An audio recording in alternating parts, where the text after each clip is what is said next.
civilmedia.mk. Слободно, независно, отворено. Дали владата има капацитети, дали има политика, воља да се справи со овие немили појави со кои се справуваме, односно соочуваме во изминатите години, особено во светлина на една констатација која провеа низ излагањето на професорката Бачовска, дека ни една влада досега не покажала волја, односно спремност да се справи со овие процеси, со овие настани и појави. Мислам дека националната стратегија е токму добро прашање да започнеме со неа. Владата е сериозно алармирана од појавата на црни пропаганди, дезинформации, лажни вести и сметаме дека во моментов во македонското општество постои амбиент за бунт против дезинформациите. Зборувам за општествен бунт, сеопфатен. Кога викам бунт, мислам на сеопфатна координирана акција која што се спротивставува на појавите на дезинформации. Ширењето лажни вести веќе во оваа држава 2,5 години не е мејнстрим политика. Црната пропаганда не е мејнстрим политика. Мислам дека има сериозно поместување, особено кај мејнстрим медиумите, кај националните медиуми. Зборувам пред се за националните телевизии. Гледаме таму демонстрација на едно поинакво однесување во споредба со еден период на кој што бевме навикнати. Мислам дека се вкупниот општествен амбиент доведе до една таква состојба. Не зборувам дека медиумите се крајно професионални или дека не знам каков радикален напредок е направен, меѓутоа има промена сериозна во општествениот амбиент. Мислам дека политиките или действувањата на оцрнување, на ширење лаги, на напади и дискредитација се сведени на се туркаат кон маргините во општеството. Мислам дека една од главните причини за тоа е тоа што во Северна Македонија не се шепоти веќе. Секој може да зборува слободно и гласно, да ја критикува пред се власта, што е нормално, меѓутоа да ги критикува и сите оние, без разлика од која политичка екипа или страна доаѓаат, да ги критикува и сите оние кои што ќе се дрзнат да шират дезинформации. Еве јас ќе давам еден конкретен пример од синоќа, од утрово. Се ширеше еден твит на поранешна министерка од денешната опозиција, кој што вели 5 милиони евра за кетеринг за државен архив, а немаше 50.000 евра за награда за медена земја.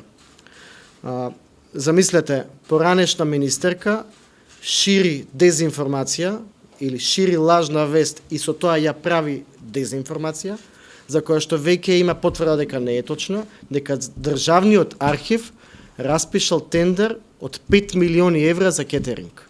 Можете ли да замислите на институција како државен архив, прво да располага со таков буџет, а после тоа па да распише тендер за кетеринг. Ниту архивот има толкав буџет, ниту е точна таа информација, ниту пак е, пазете се да се прави споредба во истата реченица, а немаше 50.000 евра за награда за медена земја. Има награда за медена земја, владата донесе одлука, обезбеден е буџет, не бил од Министерството за култура, од друго фиок од државниот буџет бил. Океј, меѓутоа наградата е обезбедена. Сакам да кажам дека кога вакви споредби се прават, кога поранешни функционери, лица кои што имаат одговорност кон граѓаните, споделуваат лаги, тие се соочуваат со јавноста. Ова дезинформација веќе се демантира и од страна на институциите, меѓутоа и органски од страна на онлайн заедницата. Поентата ми е дека ние веќе имаме разбудено граѓанско општество, имаме свесни граѓани кои што зборуваат гласно и се спротивставуваат на лагите лично.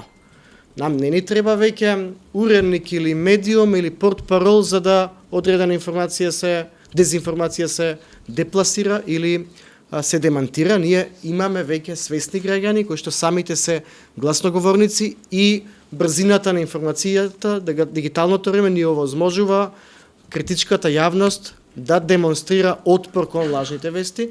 И јас во таа смисла сум прилично задоволен од тоа колку појавата на лажни вести е крената на високо ниво, јавноста е веќе сензибилизирана околу ова прашање. Мислам дека тука удел имаше сериозен и владата со тоа што застана во одбрана на вистината, во одбрана на критичката јавност. Знаете дека најавивме, ставивме на маса на јавноста пред медиумите, пред невладините организации, акцијски план, предлог акцијски план за справување со дезинформации. Тој акцијски план вклучува креирање на национална стратегија за транспарентност, таа постои веќе, владата работи според незе, владата ги охрабрува и локалните самоуправи, и судската власт, и сите други власти да го следат нашиот пример на проактивна, активна транспарентност. Знаете дека владата беше оценета од последно место по транспарентност пред 3 години, денес сме на прво или со Црна Гора го делиме второто место. Добро е тој пример да се поделува и на другите нивоа на власт. Свесни сме ние дека постојат се уште институции, дури и заробени институции, како што е, например, јавниот радиодифузен сервис. Меѓутоа, кога имате вие мејнстрим политика, кога имате државна политика која што е насочена кон активна транспарентност, кон давање отпор кон дезинформациите, мислам дека е прашање на време кога тие трендови ќе стигнат што пошироко и што подалеку во општеството. Велам дека воведовме и конкретни политики и практики, зборувам сега и за медиумската писменост. Ние сме сведоци дека Македонскиот институт за медиуми, како најупатена организација во областа, со години, можеби со децении се бореше ова тема да ја направи да биде важна, да ја доведе власта до политичка одлука за воведување медиумска писменост во образованието. Таа одлука постои. Владата во моментов работи на креирање на посебна стратегија за воведување медиумска писменост генерално во општеството. Се разгледуваат модели од западните земји, некаде таа медиумска писменост се внесува во образованието преку посебен предмет, еден посебен предмет, некаде се вметнува во курикулумите на постоечките предмети од и во основно и во средно образование. Ние ќе ги слушаме експертите на таа тема и сакаме, целта ни е до крајот на 2020 да се изнајде решението, а веќе од 2021 да почне да се појавува медиумската писменост како содржина во образовниот систем, што се разбира е мерка на среден рок, најмалку на среден рок, ако не и на долг рок. Воведувањето медиумска писменост во образование е влог во иднината, во идните генерации. Тоа се разбира нема да ги спречи дневните појави на дезинформации за кои што зборува и другите соговорнички.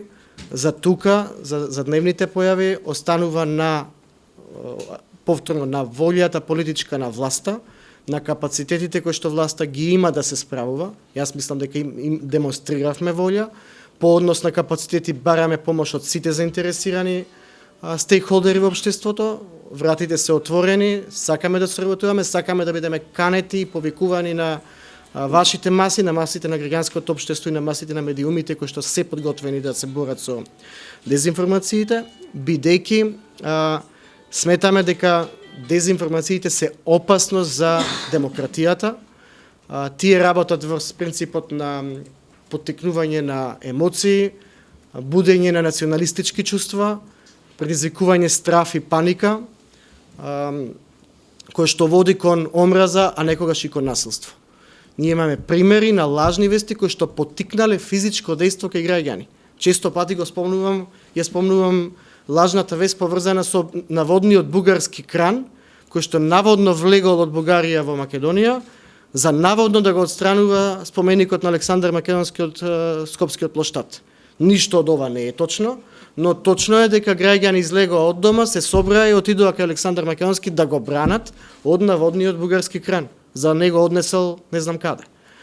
Пазете ви, имате, некој се покренал од дома, се собрала екипа граѓани да бранат споменик од некаква непостоечка опасност дека некој ќе го отстранува. Можете ли да замислите до каде тоа може да отиде? Од тука ширењето на паника, страф е и кривично дело, ако не се лажам. Може би треба да се размислува во иднина и за малце построги дефиниции во делот на да, лажењето не е кривична вест, но дали е кога лагата предизвикува страф и паника, што правиме во тој случај? Јас ќе завршам со прашалник. Токму тоа и ние сме често во ситуација да бидеме меѓу дефинирањето на одредена медиумска материја како лажна вест или дезинформација. И тука имаме разлики. Ако е лажна вест, може да биде и лажна вест со одредена функција која може дури и во некои случаи да биде и ненамерна. Но кога таа лажна вест, намерна или ненамерна, намерно се дисеминира широко, станува тенденциозна дезинформација. Има за цел да дезинформира. Точно така. Тоа сакаме и да го разјасниме, за тоа што е апсолутно важно да се знае дека лажните вести, јас барем не сум видел лажна вест до сега која е ненамерно лажна вест. Тоа е грешка во медиумите. Меѓутоа, обично лажните вести се внимателно креирани. Во нашиот случај, во нашата земја, најчесто е диригирана, креирана, финансирана од одредени центри кои навистина знаат како софистицирано да действуваат во јавноста и од тоа да извлечат многу сериозна корист за нив, а на штета на општеството и на процесите.